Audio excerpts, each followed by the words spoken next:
Hi there, I'm Professor Gonzalez. I will be your instructor this semester for the combined course of PHE302 Social Determinants with HEA 249, which is Foundations of Health.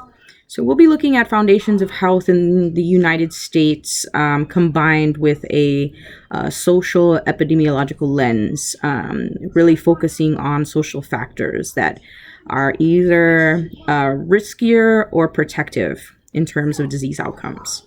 In terms of what you are required to do for this course, you all posted your syllabus questions, and at this point I've caught up. I do apologize for that. I'm also the program director for the Bachelor's in Public Health, and the beginning of the fall semester is always a little more complex than the spring, with meetings and advising and helping students get set up. So at this point, all of your syllabus questions have been answered. This course is formatted a little differently, and some of you have stated so, in terms of what you're expected to do from week to week. So I've eliminated discussion boards. I think most of the time, at least in my experience, it hasn't been an efficient way of really assessing, one, whether students are doing the reading from week to week, and two, whether you're retaining the information. What I like about the face-to-face with this course is really being able to engage you in lively conversations. So what I'm hoping is that with the weekly attendance, I'll be able to throw some prompts up there, ask you to do some reflecting. But that said, you cannot do the attendance until you've read what was assigned for the week. And I know there are some weeks it's really reading intensive. But remember, this is a 2-hour and 40-minute per week course.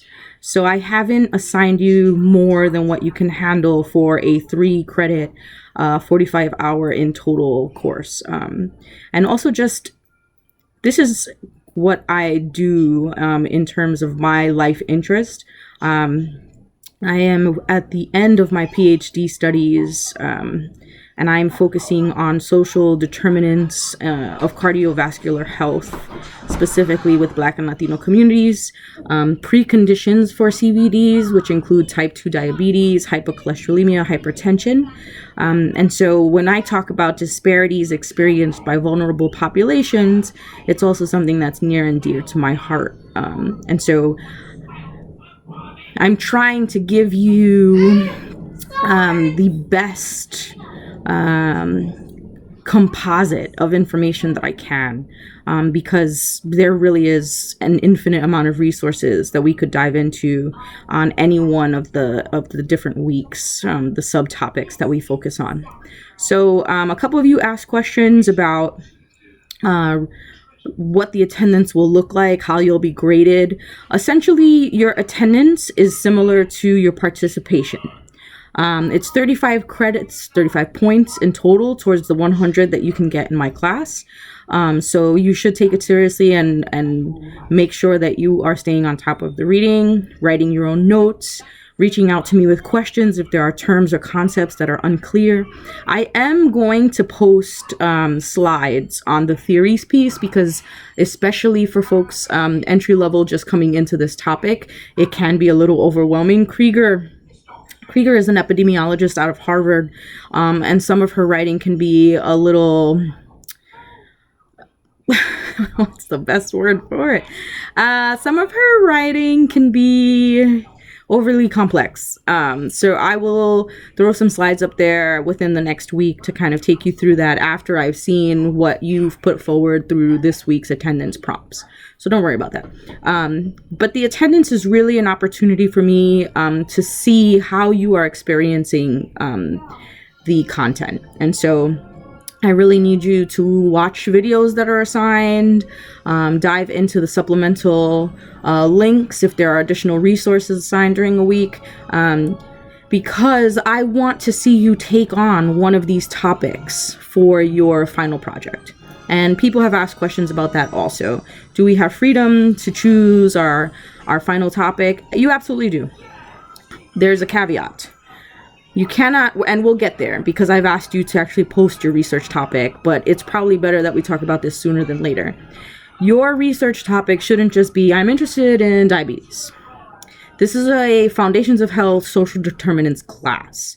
So what exactly are you interested in terms of diabetes? Is it even type 1 or type 2? So you should already start reading up on what you might be interested in so that you are very clear on the etiology of the disease. Who gets it? Is it treatable? Is it preventable? Is there a cure? I'd like you to become a mini expert in whatever it is that you're interested in. And that's where you have creative freedom. But you will have to choose and really hone in on specific social determinants. This isn't just a write whatever you like on this topic paper. The final paper should really demonstrate to me that you have achieved mastery over this complex relationship of social determinants of health. So this is the disease. This is the population who is affected by the disease. I'm able to interpret, some level of data. I know that as a foundations course, you take this before epidemiology. So there is some slack there. But for my 302 students, you are either simultaneously taking epi or you've taken it already.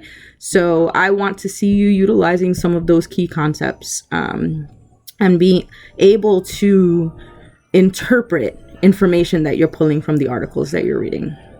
So that final paper it's only 5 pages, but you need to use those 5 pages wisely. It's not helpful for me that you just copy lots of endless quotes. It's an opportunity for you to tell me a story, create a narrative around why are people of certain backgrounds experiencing social factors that increased or decreased risk of the disease that you're interested in.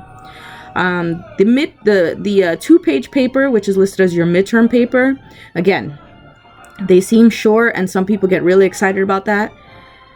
In public health, we know that the shorter the paper it is, the harder it is because you cannot waste any space. I'm asking you to react to one of the subtopics. So that said, I know we're only going to be through half of the class. And so you get to choose any one of those subtopics from the first half of the class to write a really well edited 2-page paper. Don't waste time on a title sheet or the first 5 lines with your name, my name. All of that can go into the header. If you don't know what a header is, you can search how to edit a header in a Word document. That way you save space. But every sentence in a 2-page paper should tell me something valuable as part of the story that you want me to know. What else would you like to know about this course as you move forward, besides that it's a lot of reading? I love this class. To me, this is really the missing piece in how we understand health and disease.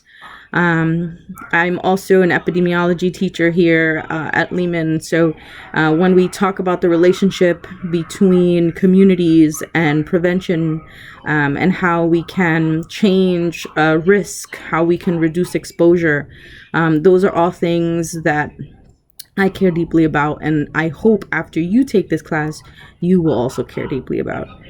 Someone put up a question like, how can I use this information in my once I finish the class?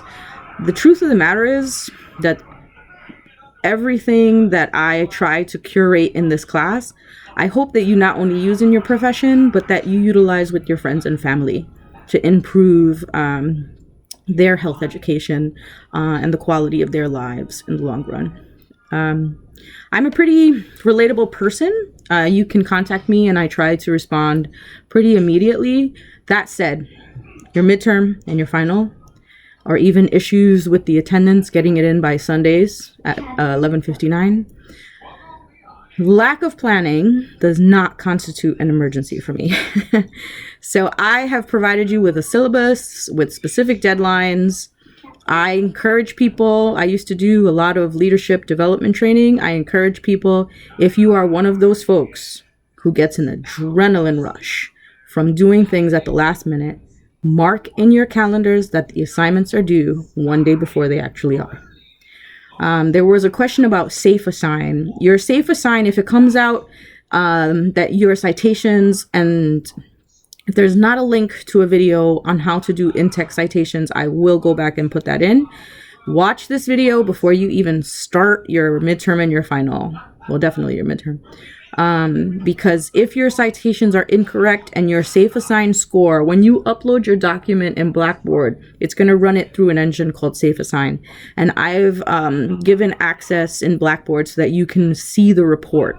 If you've plagiarized from someone else, if you have copy and pasted from the internet, if you have copy and pasted from your own paper that you've submitted to a different professor, that will all contribute to your safe assign score. And safe assign scores 35% or more, your paper will be automatically rejected. I'm allowing 3 submissions so that you can correct those errors. So again, if you wait till 11 p.m. to submit and your safe assign comes out at 35%, please do not request an extension. The idea is that you get them in Saturday, Friday, Thursday. I mean, at this point, you have more than 30 days to start working on your midterm. So get them in at least a day before to give you enough time to make those changes. Again, I will not grant extensions for lack of planning. You can make those edits, correctly cite the references, get it under a 35, and you should be still in good shape. But I do have specific guidelines around plagiarism. If you choose to leave it at 35 or more, just know it's an automatic 0 on that assignment. What else? I don't know. Do you want to know more about me? I am not a video person. I'm not part of this generation of let's record everything, people falling down on the floor. So I'm going to do my best to put these videos up at least every 2 weeks where I'm able to kind of check in and you can see me. Highlight some of the things from the lecture from the week before, remind you of what you need to be doing, but no promises because again, this is not really something I enjoy doing, which a lot of you also said in your video introduction. So see, I'm also pushing my comfort level. But I do think it's important. I've gotten feedback in the student evaluations, which I will ask you to complete at the end of the semester. Do not delete the emails from Lehman because then some students have a hard time finding it. I value your input. I actually do make changes to my courses. So in previous online courses, students have said, you know, there's really a piece still missing where we're able to connect with you and kind of it would be beneficial to have more contact with you. So I'm trying out this method this semester. So I've told you a little bit about my research interest. I told you what I'm doing. I'm located in 422D Gillett. Always send me a message if you're coming to office hours, just because it's the nature at Lehman. Like, people drop in. I have to run to the registrar to help somebody with a registration issue for one of the courses or for the public health minor. So always just send me an email so that we don't waste your time, your valuable travel time to and from campus. Since it is a commuter school, no one lives on campus.